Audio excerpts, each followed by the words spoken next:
Hello students, welcome back to my channel Shipra classes. हमने अपनी previous video में यूटेक का क्वेश्चन पेपर डिस्कस कर रहे हैं 2022 का, जिसमें हम ईवीएस के क्वेश्चंस पढ़ रहे हैं। तो 15 क्वेश्चन हम डिस्कस कर चुके थे 2022 के। 15 क्वेश्चंस अभी रिमेनिंग हैं जो कि फर्स्ट पेपर में पूछे जाते हैं। तो 135 तक हम पढ़ चुके हैं। अब हम आज जो डिस्कस करेंगे वो है क्वेश्चन नंबर 136। मीन 16 क्वेश्चन आज हम डिस्कस करने वाले हैं। 15 क्वेश्चन हम डिस्कस करेंगे अपनी आज की वीडियो में, उससे हमारा ईवीएस का क्वेश्चन पेपर कंप्लीट हो जाएगा 2022 का। क्वेश्चन है, विच of the following nutrient cycle is directly propelled bye sunlight. क्या पूछा जा रहा है, निम्न में से कौन सा पोषक चक्र सूर्य के माध्यम से सीधे संचालित होता है।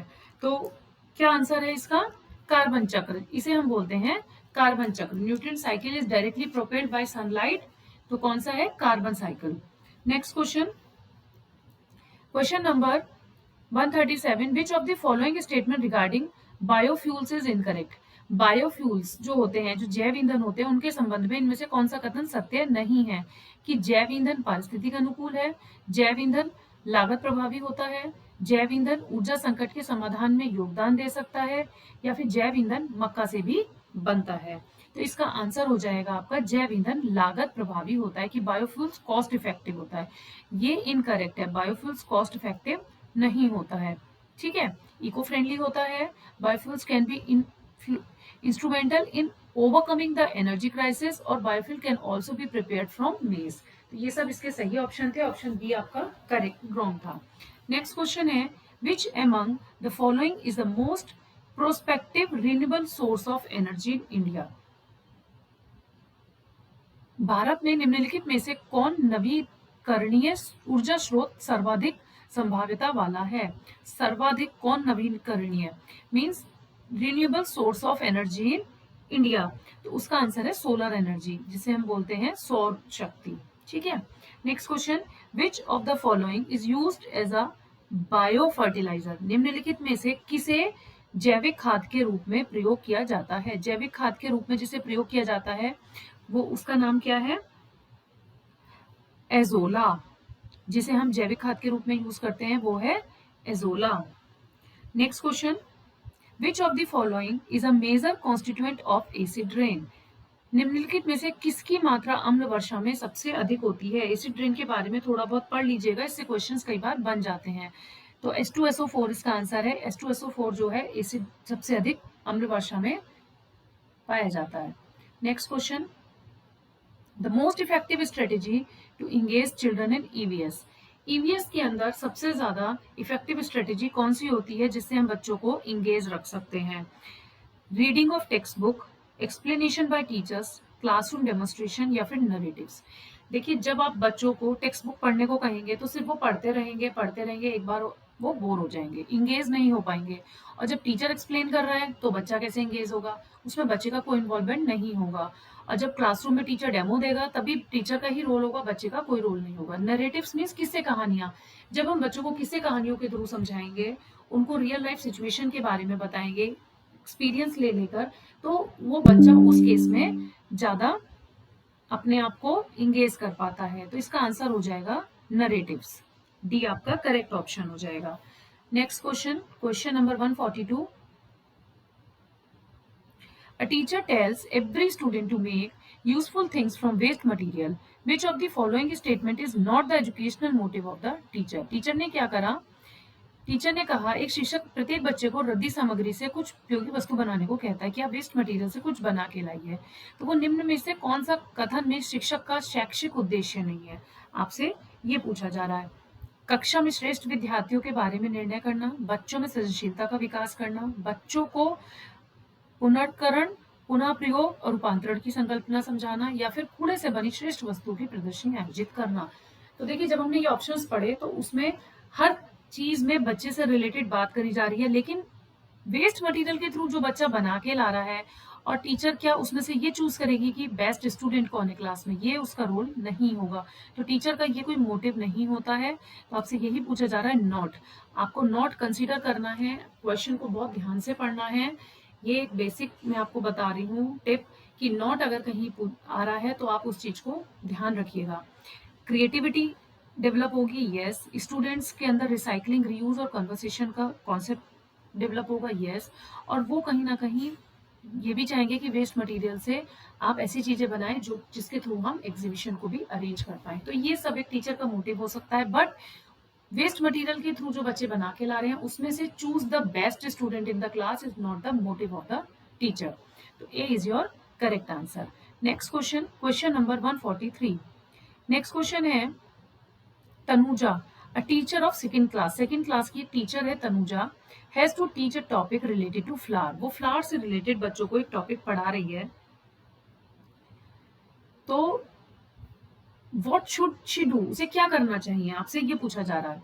Take children in the garden of the school where there are numerous flowers to show its picture on projector, to draw various types of flowers on blackboard, to write the name of flowers on the blackboard and ask the students to write in their copy। Means teacher को क्या करना चाहिए, क्या उन्हें जब flower से related वो कुछ पढ़ा रही है, बच्चों को गार्डन में ले जाना चाहिए जहाँ पे बहुत सारे फ्लावर्स हैं, बच्चों को प्रोजेक्टर पे उनकी पिक्चर दिखानी चाहिए, बच्चों को ब्लैक बोर्ड पे फ्लावर्स बना के दिखाने चाहिए, या बच्चों को जो है ब्लैक बोर्ड पे फ्लावर्स के नाम लिख दिए गए हैं और कहा है कि आप अपनी इन्हें कॉपी में नोट डाउन करिए और इन्हें याद कीजिए। तो ऑप्शन सारे करेक्ट हैं, बस आपसे पूछा जा रहा है कि एग्जैक्टली टीचर को क्या करना चाहिए जो बच्चों के लिए सबसे ज्यादा बेस्ट हो। तो ऑप्शन ए जो है बच्चों के लिए सबसे ज्यादा बेस्ट रहेगा कि बच्चों को गार्डन में लेके जाइए जहां पर बहुत तरीके के फ्लावर हैं। मैंने आपको पहले भी जो ईवीएस की वीडियो आपको प्रोवाइड की थी उसमें यही बताया था कि ईवीएस को जो है इस तरह से बताया जाता है कि पहले आप क्लास में बच्चों को समझाइए और उन्हें फिर रियल लाइफ सिचुएशन से जोड़ने की कोशिश कीजिए, उन्हें एनवायरनमेंट में लेके जाइए और एनवायरनमेंट में ले जाकर बच्चा ज्यादा जल्दी और अच्छे से सीख पाता है। तो इसलिए हम क्या करेंगे, जब हम फ्लावर का टॉपिक पढ़ाएंगे या तनुजा जब सेकेंड क्लास में पढ़ा रही है तो उसे क्या करना चाहिए, उसे अपनी क्लास के स्टूडेंट्स को गार्डन में ले जाना चाहिए और तरीके के न्यूमरस फ्लावर्स उनको बच्चों को दिखाने चाहिए जिससे बच्चा जल्दी से जल्दी सीख पाएगा। नेक्स्ट क्वेश्चन है, what is the significance of EVS study as an integrated environmental science. Integrated environmental science में ईवीएस स्टडी का क्या रोल है, क्या इंपॉर्टेंस है। To be aware of and able to correlate to nature and socio cultural environment, being able to participate in all activities, scoring A+ in theory as well as in practicals, to enjoy learning of science more than that of language। ये भी same वही question है, इसमें भी आप क्या करोगे, EVS study में जो मेन एनवायरमेंटल साइंस, जो इंटीग्रेटेड एनवायरमेंटल साइंस है, एकीकृत पर्यावरण विज्ञान के रूप में ईवीएस अध्ययन का क्या महत्व है कि प्राकृतिक और सामाजिक सांस्कृतिक वातावरण से संबंध स्थापित करने में जागरूक और सक्षम होना, पार्टिसिपेट करना, A+ लाना, या फिर लैंग्वेज से ज्यादा साइंस इंपॉर्टेंट है इसलिए उसको एंजॉय करना, ये सब उसके एग्जाम्पल्स नहीं है। ईवीएस स्टडी की इंपॉर्टेंस यही है कि आप बच्चे को एक नेचुरल सोशियो कल्चर एनवायरनमेंट से कोरिलेट करें और उन्हें उसके बारे में समझाएं। Next question, which one of the following committees was constituted to review environmental laws in country। देश में पर्यावरण कानूनों की समीक्षा के लिए निम्नलिखित में से किस समिति का गठन किया गया था। ठीक है, तो कस्तूरी रंजन, सुब्रमण्यम, माधव नायर या फिर उल्लास कारण। ठीक है, 4 कमेटी आपको दी गई हैं और आपसे पूछा जा रहा है कि देश में जो पर्यावरण कानूनों की समीक्षा के लिए कौन सी समिति का गठन किया गया था, तो वो था सुब्रमण्यम। ठीक है, option B is your correct answer. Next question, ध्यान रखिएगा जब भी आपसे पूछा जाए कि constituted to review environmental law in country, environmental law की बात हो रही है तो वहां पर हमें सुब्रमण्यम कमेटी की बात करनी है। Question number 146, protection of wild life comes under which of the following in constitution of India. Bharat के संविधान में वन्य जीव का जो संरक्षण है निम्नलिखित में से किसके अंतर्गत आता है, फंडामेंटल ड्यूटीज, डायरेक्टिव प्रिंसिपल्स या फिर 7 शेड्यूल। तो ये सबके अंतर्गत आता है इसलिए इसका ऑप्शन हो जाएगा डी, सभी चीजों के अंदर इसको कंसीडर किया जाता है। सीड एंड पोलेन निम्नता परीक्षण, क्रायो रिजर्वेशन तकनीक द्वारा संकटग्रस्त जातियों के बीजों एवं परागकणों के लंबे समय तक परीक्षित किया जाता है। किसके थ्रू हम उसको प्रिजर्व करके रख सकते हैं, कौन सी प्रिजर्वेशन टेक्नोलॉजी है? क्रायो प्रिजर्वेशन टेक्नोलॉजी की यहाँ पर बात हो रही है। तो वो है लिक्विड नाइट्रोजन, तरल नाइट्रोजन में हम उसको प्रिजर्व करके रख सकते हैं। नेक्स्ट क्वेश्चन है, the species which are confined to a particular area are called, वे प्रजातियां जो एक विशेष क्षेत्र तक सीमित होती हैं, जो एक विशेष क्षेत्र तक सीमित होती हैं, उनको हम बोलते हैं एंडेमिक। ठीक है। अब महामारी, पेंडेमिक तो महामारी होती है, जैसे कि कोविड आया था तो हमने कहा था ना कि महामारी फैली हुई है, पेंडेमिक टाइम चल रहा था सबका। ऐसे ही जो महामारी है वो सब जगह आती है, लेकिन जो एक विशेष क्षेत्र तक सीमित रहती है, यहाँ पे विशेष क्षेत्र की बात हो रही है, पर्टिकुलर एरिया की जब बात होती है तो वहां पर हम एंडेमिक की बात करते हैं। Next question, in which layer of the atmosphere rainfall, storm, thundering and lightning are occur, वायुमंडल की किस परत में वर्षण, आंधी, बादल, गर्जन, बिजली, चमक आदि होती है? तो आपसे पूछा जा रहा है इनमें से कौन सा आपका आंसर होगा? वो है ट्रोपोस्फेयर। ट्रोपोस्फेयर में, वायुमंडल की ट्रोपोस्फेयर में, शोभ मंडल में ये सारी चीजें आपको मिलती हैं। Next question, river with an inflow of domestic sewage rich in organic waste may result in, जैविक कचरे से भरपूर घरेलू सीवेज के प्रवाह वाली नदी का परिणाम क्या हो सकता है? जलीय खाद्य जल जीवों की बढ़ी हुई जनसंख्या, जैव निम्नीकरण पोषक तत्वों के कारण मछली का बढ़ा हुआ उत्पादन, ऑक्सीजन की कमी से मछलियों की मौत, शैवाल खिलाने के कारण नदी का बहुत जल्दी सूख जाना। इसमें जो आएगा वो आएगा death of fishes due to lack of oxygen.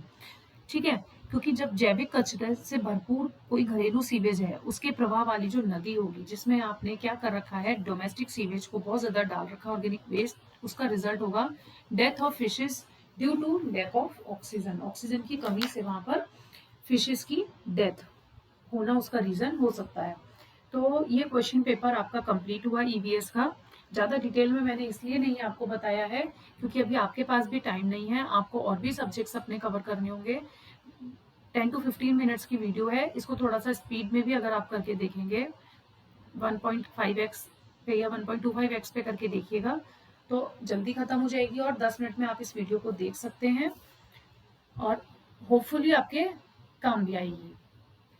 Jin students ने क्वेश्चंस करे हैं और अगर एग्जाम में कुछ रिपीट होता है तो उन स्टूडेंट्स को इनकी इम्पोर्टेंस पता चलेगी कि हाँ पीवाईक्यू करने कितने इंपॉर्टेंट होते हैं। इसलिए मैं आपको हर बार यही बोलती हूँ कि लास्ट मिनट्स में आप पीवाईक्यू कीजिए, जितने ज्यादा से ज्यादा कर सकते हैं, बुक से कीजिए, यूट्यूब से कीजिए, कहीं से भी कीजिए, बट प्रीवियस ईयर क्वेश्चंस को लगाइए ज्यादा से ज्यादा ताकि एग्जाम में आपको क्वेश्चन समझने में आसानी हो। क्योंकि इससे ये समझ में आता है कि किस तरीके से हमें क्वेश्चंस को समझना है और किस तरीके से उसका आंसर, क्वेश्चन के अंदर से आंसर्स को निकालना है। आई होप आपको वीडियो पसंद आई होगी। पसंद आई है तो लाइक, शेयर एंड सब्सक्राइब करना मत भूलिएगा। Thank you for watching.